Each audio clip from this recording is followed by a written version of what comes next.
an ape man walked the uncharted forests of the American Northwest? What unknown monster of the sea grappled with this U.S. Navy frigate in South American waters? Why did people raise up this enormous circle of stones in Orkney 4,000 years ago? Who drew this giant, the largest figure in the world, on Chile's loneliest mountain? What hands fashioned the skull of doom? Does it bring death? And why do stones move by themselves in California's Death Valley? Mysteries from the files of Arthur C. Clarke, inventor of the communication satellite and author of 2001, now in retreat in Sri Lanka after a life of science, space, and writing. He ponders the riddles of this and other worlds. Mysteries have intrigued and amused me ever since I was a child and read stories of fishes falling from the heavens, of giant sea monsters attacking ships, and luminous shapes moving through the skies. This strange light which flew over southern England remains unidentified, but is it a spacecraft? Does this film, shot in 1936, show the Loch Ness Monster? Did it surface once more 41 years later to be captured again by the camera? Is this the footprint of the Yeti, the abominable snowman of the Himalayas? And does this shaky film taken in a forest in Northern California really show Bigfoot, another ape man who has so far eluded all his pursuers? This gruesome corpse was trolled up by fishermen in the South Pacific. Is it what it appears to be, an unknown monster of the sea? When the camera seems to capture an African snake twice as long as any ever recorded, or a missing link killed by explorers in South America, or an unknown species of big cat roaming the plains of Africa, can we believe the evidence the film conveys?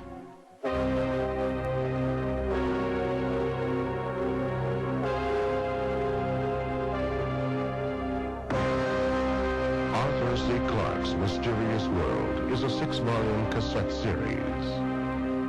For ordering or information on volumes 1 through 4 and 6, call 1-800-538-5856. And now, Volume 5 of Arthur C. Clarke's Mysterious World.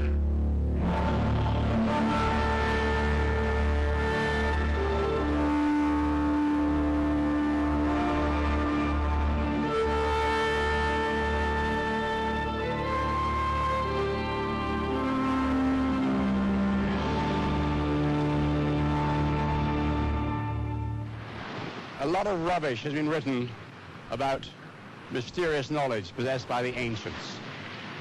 They didn't need any help from visitors from outer space to do this sort of thing. Part of a vast irrigation system built in 700 AD, still in full working order, with a little assistance from modern engineers. But there's nothing mysterious about it. We know exactly when it was done, 13 centuries ago. We even know the names of the builders. On the other hand, there are some relics from the past which are truly mysterious because they challenge our ideas about the level of technology that existed at the time.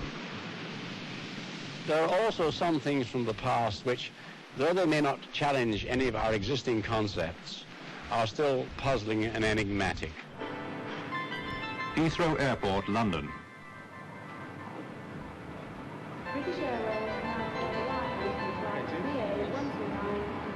Miss Anna Mitchell-Hedges, newly arrived from Toronto, Canada. With her in her green bag, she has brought one of the greatest jewels in the world, a headache for the security men, and $500,000 worth of mystery.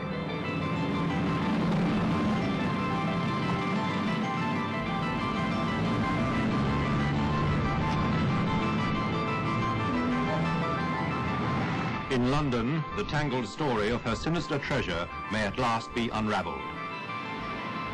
She found it herself in a lost city when she was a girl. My father was excavating in Central America and British Honduras, and we found an old ruin of Maya who he thought had something to do with Atlantis. And we excavated for about 7 years, clearing the ground, and then one day we spotted something shining through the stones, and that was my 17th birthday. So we were full of happiness and joy.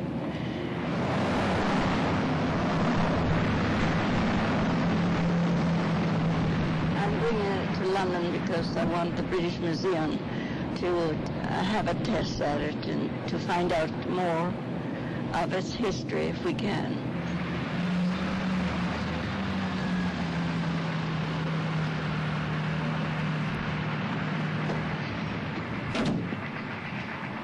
Burlington Gardens near Piccadilly Circus. Few of the works of art brought here for analysis at the Museum of Mankind present a challenge as great and as frustrating to the experts as the one Anna Mitchell-Hedges unveils in the laboratories in the depths of the building.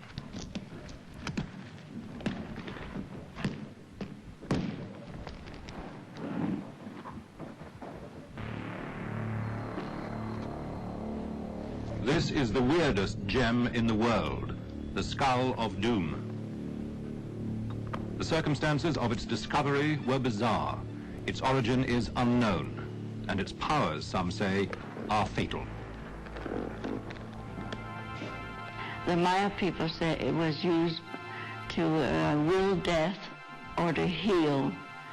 And like if an old medicine man or a witch doctor was getting too old to perform a ceremony, a young man was chosen, and both laid in front of the altar, and the high priest would perform a ceremony, and the old man, knowledge, would go into this young boy, and the old man would pass away peacefully, but this young boy would get up as a very knowledgeable young man.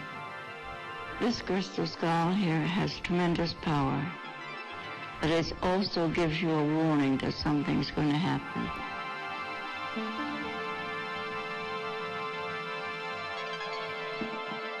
To Anna's father, the crystal skull was the strangest trophy in a lifetime of adventure.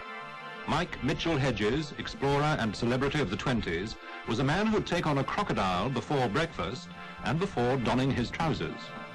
Primitive tribes offered him their choicest brides and hailed him as a god. And using only a rod and line, he reeled in some of the great and monstrous creatures of the oceans. In 1924, in British Honduras, he found his buried city, Lubantun.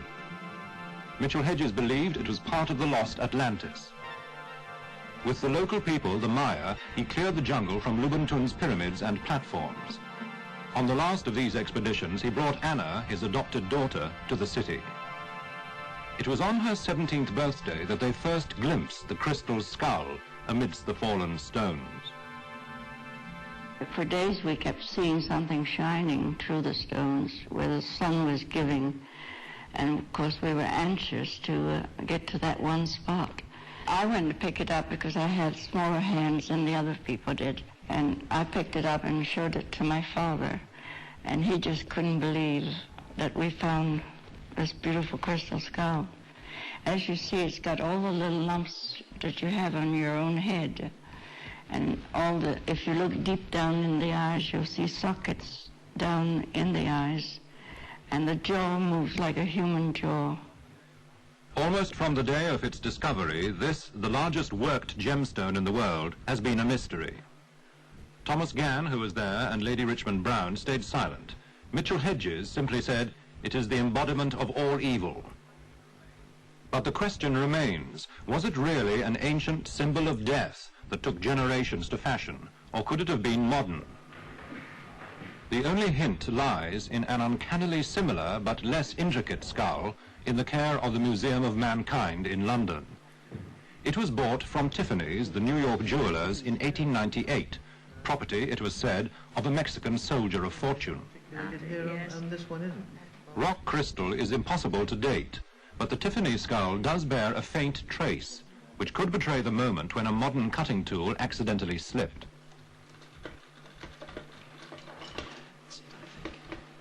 The tests begin on the Mitchell-Hedges skull. It is weighed in water and in air. The result, it's genuinely pure quartz rock crystal. Oh, that's very nice indeed. 2.65, which is just what it should be. That's absolutely great. There are no telltale scratches on this flawless surface to help top gem expert Alan Jobbins date the Skull of Doom. We see no positive evidence on it that metal has been used. There's no positive evidence of that, but it may have been very skillfully concealed. It's a skillful, sophisticated job. If it's made by primitive people, it's absolutely amazing. Because the standard of workmanship is absolutely first class. It must have taken anybody who made this a very considerable length of time, even if he were using modern diamond tools and every modern device that was available to him. The most likely source for quarrying such a large and immaculate block of crystal would be Brazil. But where and when it was worked are pure guesswork.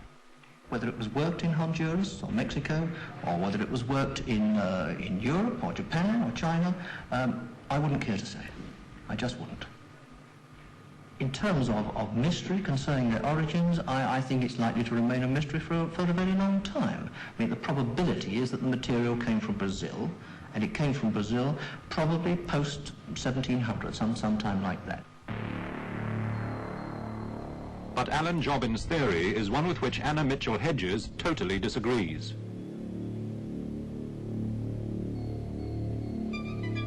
The skull was made long before that, about 3,600 years ago. This is what the Maya people told us. I lived 7 years with the Maya people as a child, and I lived and ate and slept the same way they slept on the earth. And once you live with people who are so down to nature, you got to believe them. But what are we to believe about these strange vitrified forts of Scotland? The Iron Age hill fort of Tappo North, more than 1,800 feet up in the hills of Aberdeenshire. Ian Ralston is one of countless archaeologists who have climbed to this cold summit, seeking to explain why the fort's high walls are built not of loose stones, but strangely of melted rock. Rock that will melt only at furnace heat, more than 1,000 degrees centigrade. It's absolutely solid. In places one can kick it, it won't disintegrate. It's as if it's cemented together. In fact, what appears to have happened is that at some stage, presumably with great heat, the rocks have melted, or at least partly melted. And here, for example, we can see one bit where the rock has gone really glassy. It's been absolutely molten here at some stage. One fort where the walls have vitrified or turned to a kind of glass would be strange enough. But Tappo North is one of at least 50 scattered throughout Scotland. And no one has yet managed to explain whether the rock walls, sometimes hundreds of feet long, were melted accidentally, perhaps in battle, or whether the fort builders used some technique now lost to strengthen the walls by welding the rock together.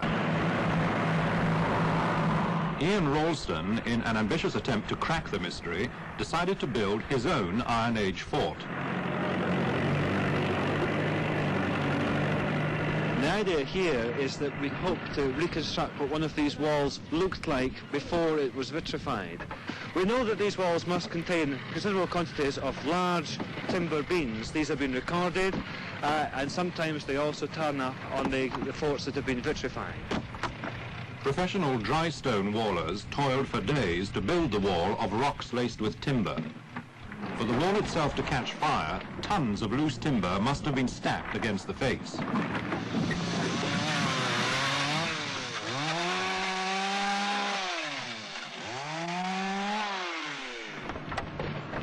This, as regards authenticity, I think is a very good attempt at one of these walls. Of course, the main thing is it's only part of the circuit of a defence. We've only built something like 6 or 8 metres in length. So it's a part model, but that part, I think, is fairly accurate. Lovely.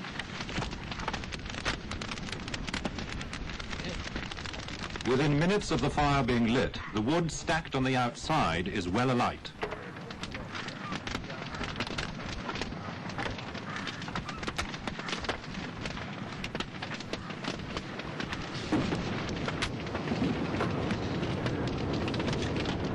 Within an hour, the framework of wooden beams has caught fire, carrying the flames to the heart of the wall.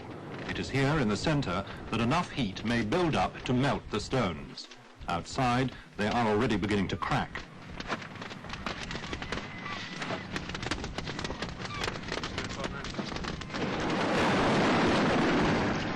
After several hours and many tons of wood, a load of old furniture has to be commandeered from the local dustman. It is the only way to keep the temperature up.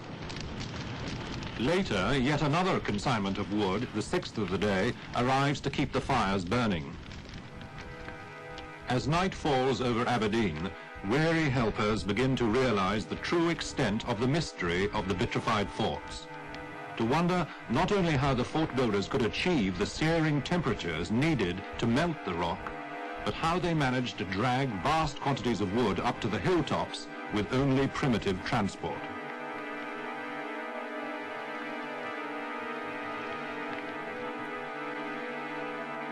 The morning after, and deep inside the wall, the fort is still burning.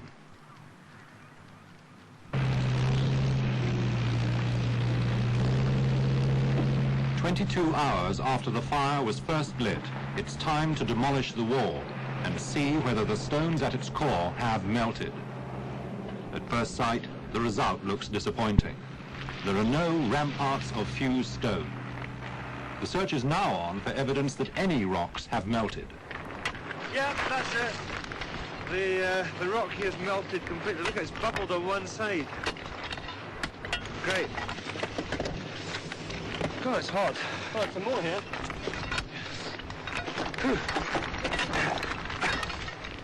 We've been able to show that at least a very small quantity, in the case of this wall, of the rock has indeed melted and then re-solidified.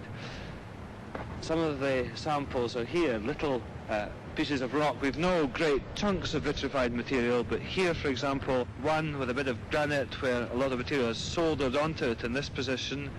And this other one is one which has gone really glassy on the surface, the real vitrified effects. And you see perhaps when we move it round in the light that it catches it on this face. But the mystery of Tapo North and the other vitrified forts of Scotland has survived the experiments of the modern archaeologists. For all their expertise and the tons of wood they burnt, the 20th century fort builders produced only a handful of melted rock and no real answers. Beyond the conviction that the walls of this great castle must have been fused together as a deliberate act by people who dragged forests to mountaintops like this, there is nothing to explain why they set the hills alight 2,500 years ago. This experiment suggests it would have taken half the trees in Scotland to vitrify all the forts.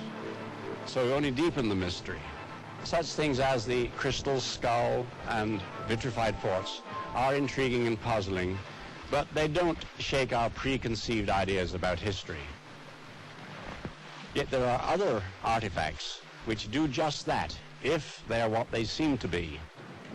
This man, Dr. Arne Egebrecht, director of a West German museum, has no doubt at all that there is at least one astonishing example of ancient technology which is 2,000 years ahead of its time. He found it in an exhibition of treasures from ancient Iraq, a pottery jar, a copper cylinder, and an iron rod discovered in Baghdad. He believes they are components of an electric battery, made 2,000 years before batteries were invented in the West. I decided to check it, and for that purpose we got made a replica. Here you see the replica, the Baghdad battery.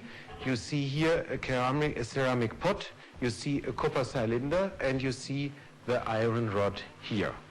All replicas. Now I have here a voltmeter. And this voltmeter shows on the scale a distance from 0, a quarter of a volt, to half a volt here, which we should reach by this battery. For that purpose, I combine now the voltmeter and the battery with these wires. Now, one wire is fixed to the rod, the other one is fixed to the copper cylinder. To get it to work, we need only some acid. And for that purpose, a bunch of grapes should help us and should do it. Here I have the grapes and here a glass, and in this I'm putting now some of the grapes, and with a wooden stick I am pressing the juice out of it. I hope I get enough so that we see on the scale how the voltmeter is working.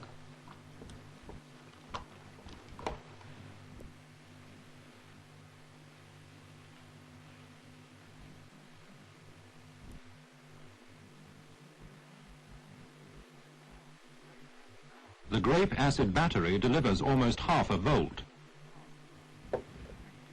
Could it have been used for gilding ancient treasure? To show you that this can be done with this battery, I prepared an experiment. The technique may have been to immerse a small silver statuette in a gold cyanide solution and electroplate it.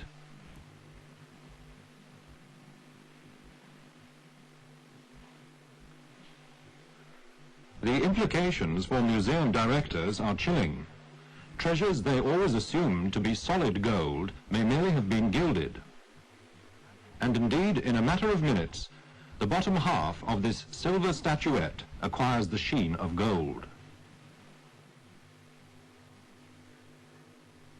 This experiment shows that it is possible to do it, and that also in ancient times it might have been possible to have these batteries used for such gold plating processes.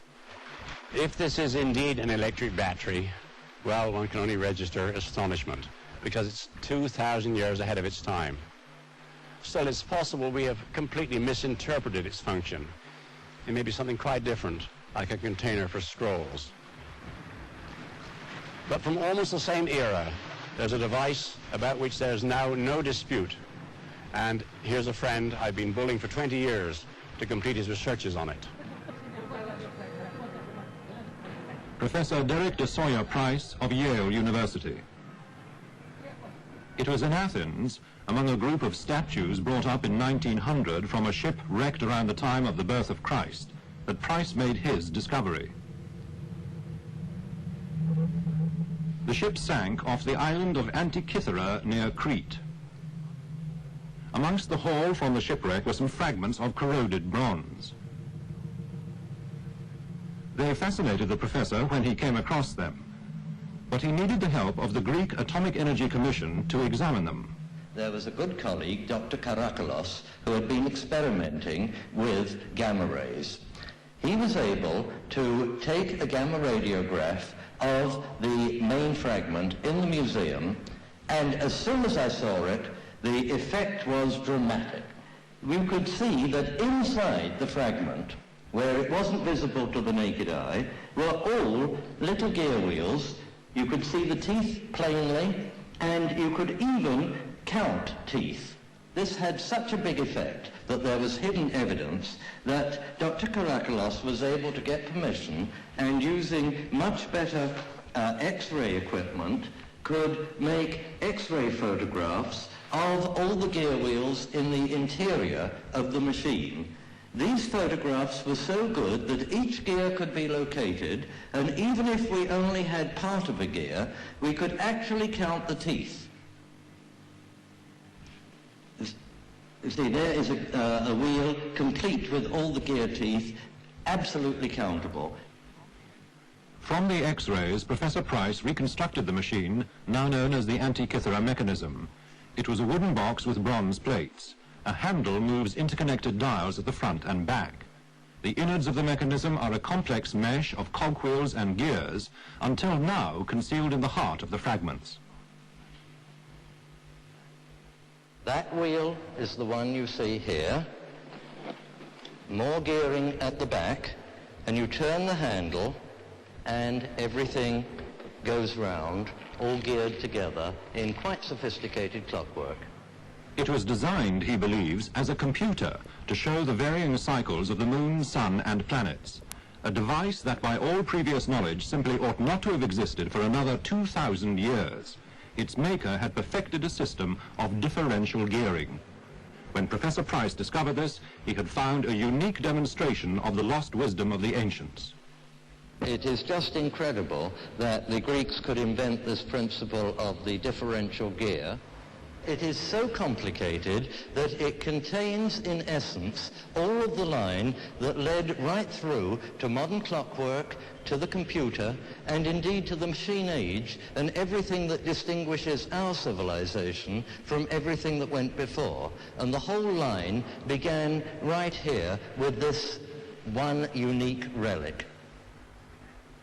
The Antikythera computer and the Baghdad battery, if indeed it is a battery, represent two of the great ifs of history because they're 2,000 years ahead of their time.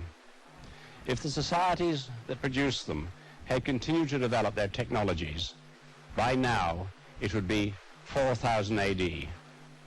By this time, we would not merely have sent a few men to the moon, we would have colonized all the stars visible to the naked eye.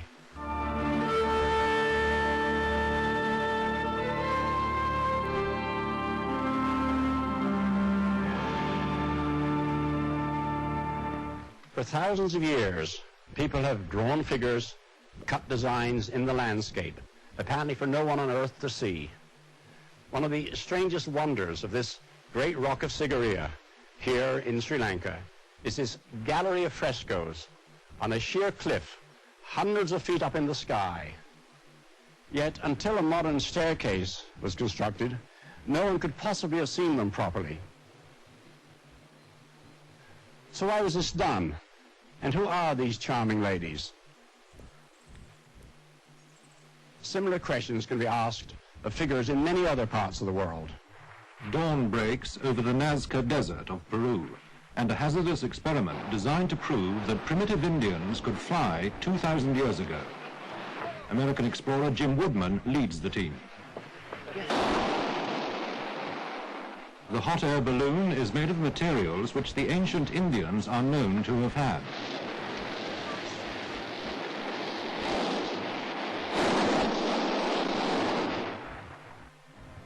Woodman's gondola of reeds is based on the traditional boats of Lake Titicaca.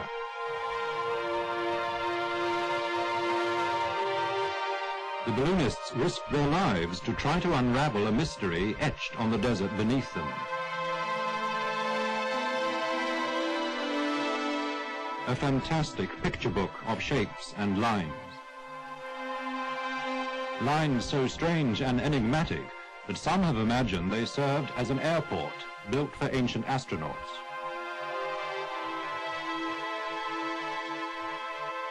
Lines invisible to man until modern aviation came to South America. So grand is the design that Jim Woodman believes the Nazca Indians could only have laid out and admired their giant scratch pad, 200 square miles of it, from the air. American astronomer Gerald Hawkins has tried to map Nazca. This map extends 3 miles long and 2 miles wide, and almost all of the lines run off the edge. So right away you know they're more than 3 miles long. The longest line on record that I personally know about is about 20 to 22 miles long. And they can go even further than that. And they are perfectly straight. There are triangles. There are radiating triangles.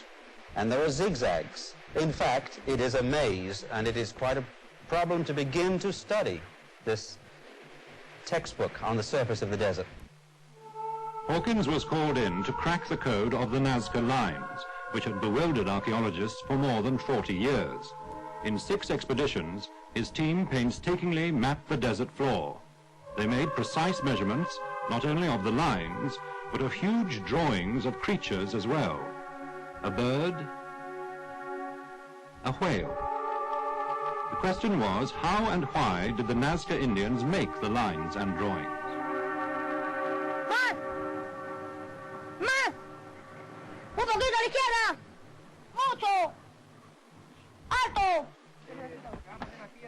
The lines turn out to be the lesser problem. In this experiment, Peruvian schoolboys using ranging poles took only minutes to lay out a perfectly straight line. They removed the surface stones to reveal the yellow sand beneath.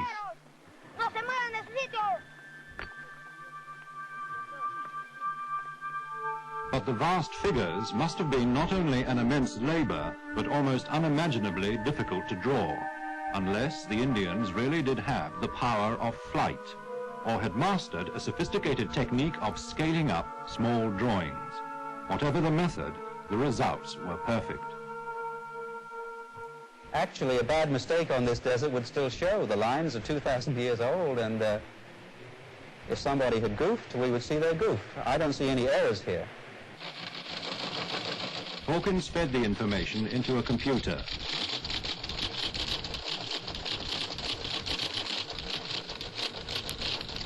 The most likely theory had been that the lines were an astronomical calendar, pointing to the rising and setting places of the sun, moon, and stars.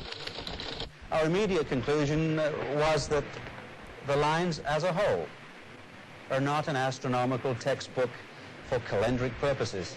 Strangely enough, the lines that seem to work astronomically have a little picture on the end. Here we have a spider, and that line does indeed point to Orion. Here we have a condor bird, and this line does indeed point to the rising of the sun at midsummer and midwinter. But the overriding result that we found was that there were no 2 or 3 centuries in the history of this spot on the world where every line would fit the sun, moon, or star. But one clue did emerge later to help explain the Nazca riddle. It came from the nearby Altiplano Indians, who still remembered stories about making desert lines. The results that were obtained by questioning the Altiplano Indians show that the lines that they built were pointing to what they would call gods. These gods took many, many forms. One form the god could take would be a mountain peak. The higher the mountain peak, the greater the god. We also know there was a tendency to point to anything that was regarded as holy, perhaps a place where a llama gave birth, perhaps a place where a rainbow was seen to end. But whatever these lines point to, it is going to be a mixture. There is no one particular object. The only thing that connects the lines together is that they probably point to god objects, and they probably are pathways connected with these gods. And so the only common denominator is that they are pathways to the gods. But the urge to leave an imprint upon the landscape is also a curiosity of the English countryside. The first of these badges was cut by soldiers of the Great War in idle hours before rifle practice.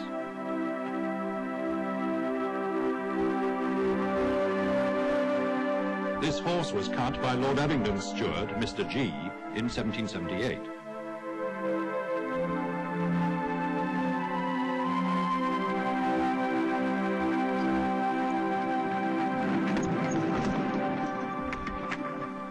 But all the 50 or more chalk figures of England have to be cared for, from generation to generation.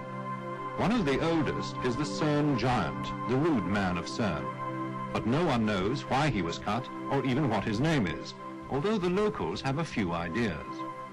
Well, I think he's a Celtic god, really. A sex symbol. We did have one girl that was been married for about 7 years and hadn't managed to have a child, so we told her to go and sit on the giant. Apparently you're supposed to sit up there with your knickers off. I don't know whether she did that or not. But the next spring she was pregnant. I look at him every day. I think he is a sex symbol because he does wonders for me. Others say the giant depicts a dissolute 16th century abbot from a nearby monastery. Or Lord Hollis, an 18th century landowner lampooned by rebellious servants. But the key to the giant's identity may lie in something now missing from the drawing. What did he have in his left hand? Either a trophy, since he's brandishing a club, Or perhaps his wife, a woman. I've heard a theory that it's a head. You know, that he'd killed somebody and he's holding the head in his hand. They say that there used to be a dog. He was holding a dog in that hand on a leash. Some experts believe the giant portrays Nodens, a Celtic hunting god. This Celtic statue found near Cerne shows him like the giant with a club in one hand. In the other he carries a rabbit or hare. Hercules is another possibility. The Romans worshipped him in the 2nd century. Statuettes like this one, found in Bristol, show him with a club in his right hand and draped over his other arm a lion skin.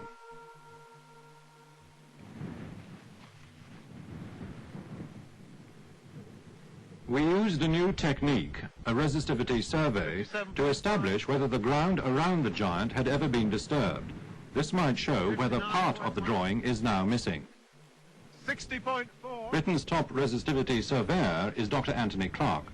We've taken over 5,000 readings on a regular grid at half-metre spacing, and what we're going to do when we go away from here is to turn those readings into some sort of visual map which will show the outline of anything which is buried under the grass. And we shall probably use a computer to produce that map.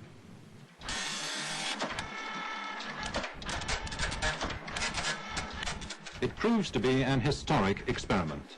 On the computer map, an unsuspected area of disturbed soil appears beneath the giant's left arm.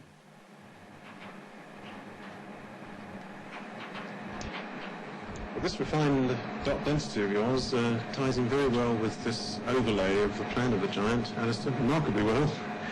And we can see the feature just about as clearly as I think we shall ever see it here. There can now be little doubt about the rude man of Cerne. The resistivity survey has established that there was once a curiously shaped outline, now missing, beneath the giant's empty arm.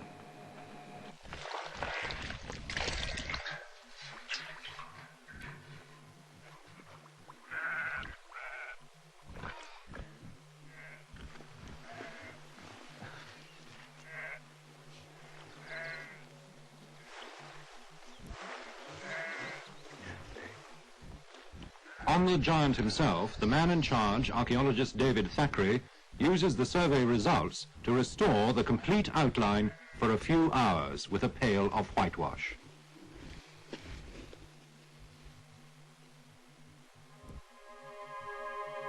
The result is stunningly convincing.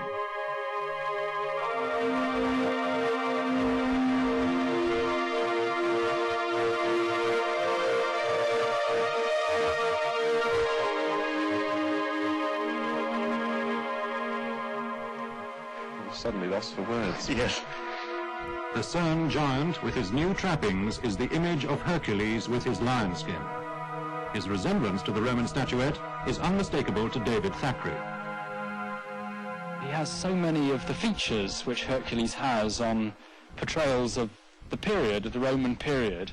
He has the club, the great virility, the superhuman size, and now the lion skin just adds great weight to the argument that he is Hercules. He may well have been the symbol of a religious cult, which he has long outlasted. But the origin of much more recent figures is just as obscure. Is this, as some say, King George III riding the Osmington charger?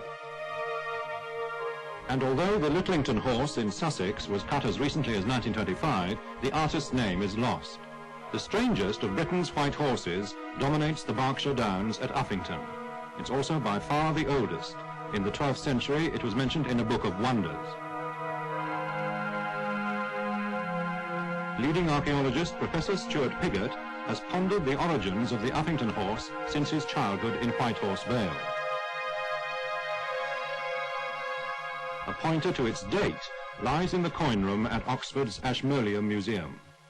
Looking back into the prehistoric past, at least, the late prehistoric past, the best comparable representations of horses are to be found on early British coins, 1st century BC, pre-Roman, which do show horses on one side of them, and these horses do seem, to most of us, to be very comparable to the way in which the white horse on the hill is shown. Now, they all share the same characteristics. A horse as a wheel, which is the remains of the original prototype, classical prototype of a chariot, and the horse, shown in anything but a classical manner.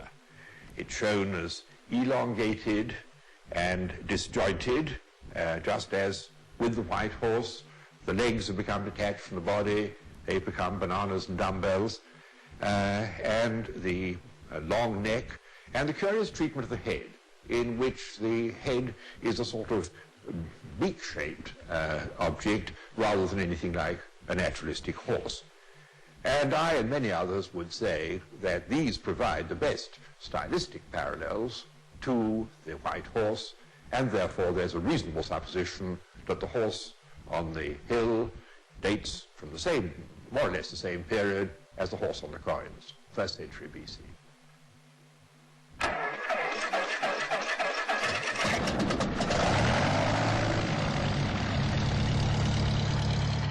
But Britain once also had a red horse, cut by the Saxons. And the men in this plain think they've rediscovered it.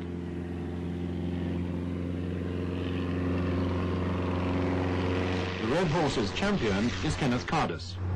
From 1600 onwards, this has been called the Vale of Red Horse, from about here up to Stratford-on-Avon. It was a most wonderful work of art, the biggest Saxon work of art in England, of course. And it was a religious work of art. This was a holy place. This is where they worshipped the Saxon god Tiw, the god of victory, the god who gave them victory in war, and naturally gave them land, and then looked after their crops. Beneath this landscape, the red horse now lies hidden. But Cardus believes it re-emerged in this photograph in which he discerned an outline.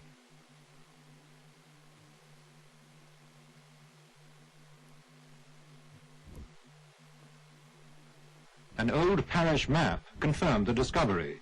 It pinpointed the location of the red horse on the ridge above Tyso, where the photograph was taken. The following year, Kenneth Cardus took this aerial picture of the horse.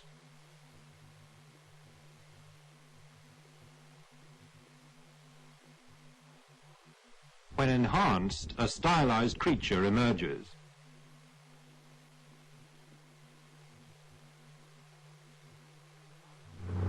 Cardus hopes the infrared photographs taken on this flight will provide unequivocal evidence of the red horse, now hidden beneath a wood, enough to convince other people that it should be recut.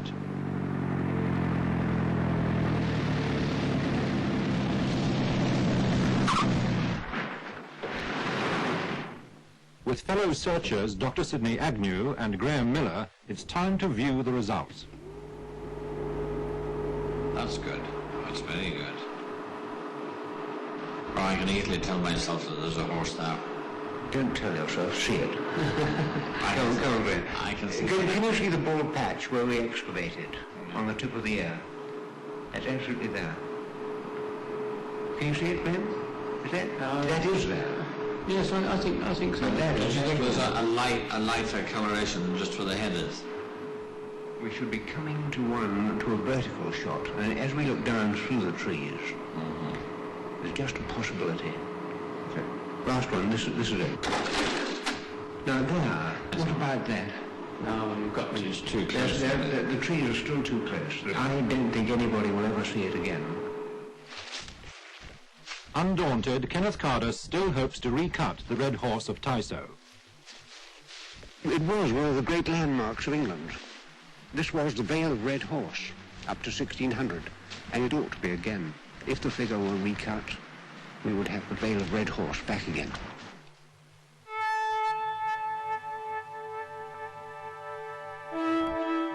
But other lost landscape figures are being rediscovered for us to wonder at. Back in the deserts of South America, Jim Woodman, the intrepid Nazca balloonist, heard of a whole gallery of them.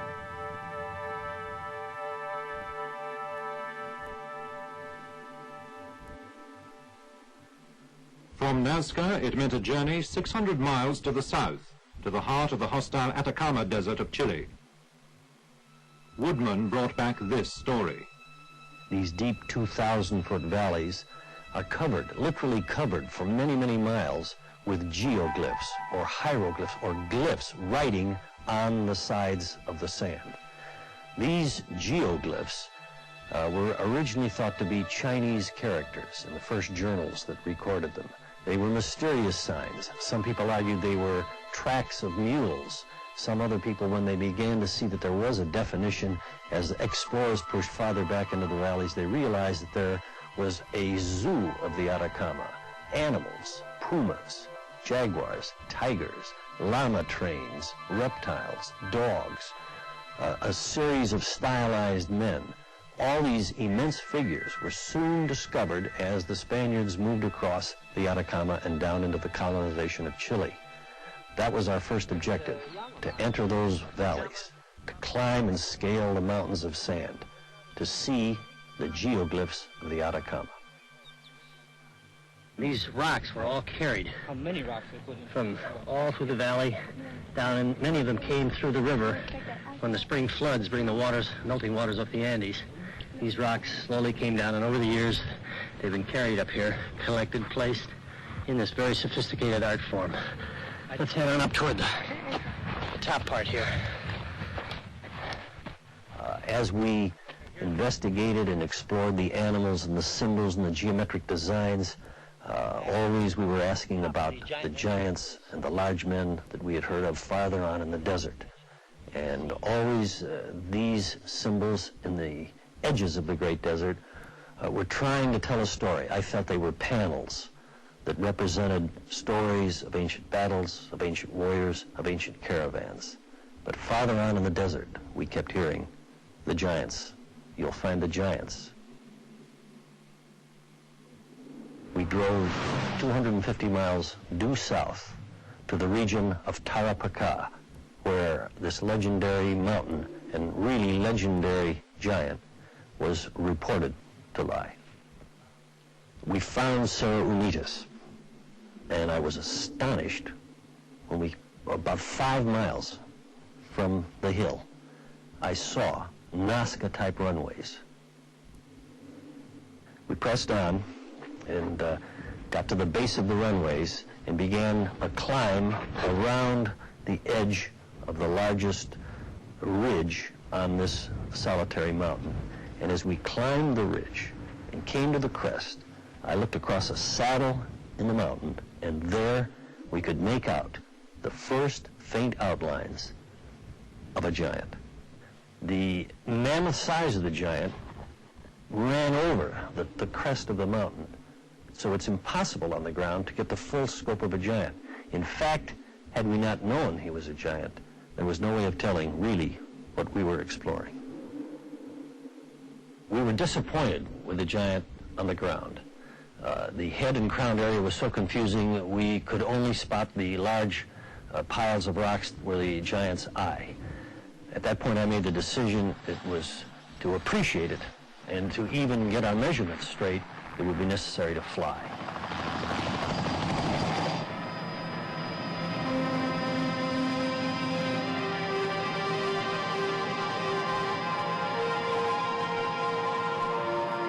Through the plexiglass ahead, I could see Cerro Unitas, the lone mountain. And as we flew closer, I had the helicopter slow, and the view of the giant that began to come into view was incredible. Here, the disorganized form that we had seen close up as we explored the mountain the day before suddenly became finely engraved on the mountain ahead. And as we flew closer, I began to realize the tremendous size of the giant, for the feet and the crown and the rays and the arm with the arrow all became sharply in focus.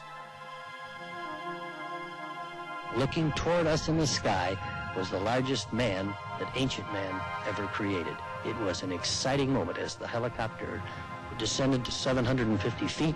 I stopped, I took out my still camera, I began to photograph that drawing. And as you hang there in the air, looking down into this face that stared skyward for 1,000 years, you realize that this drawing was made by ancient people to be seen from the air, either by the gods or by someone with the power of flight.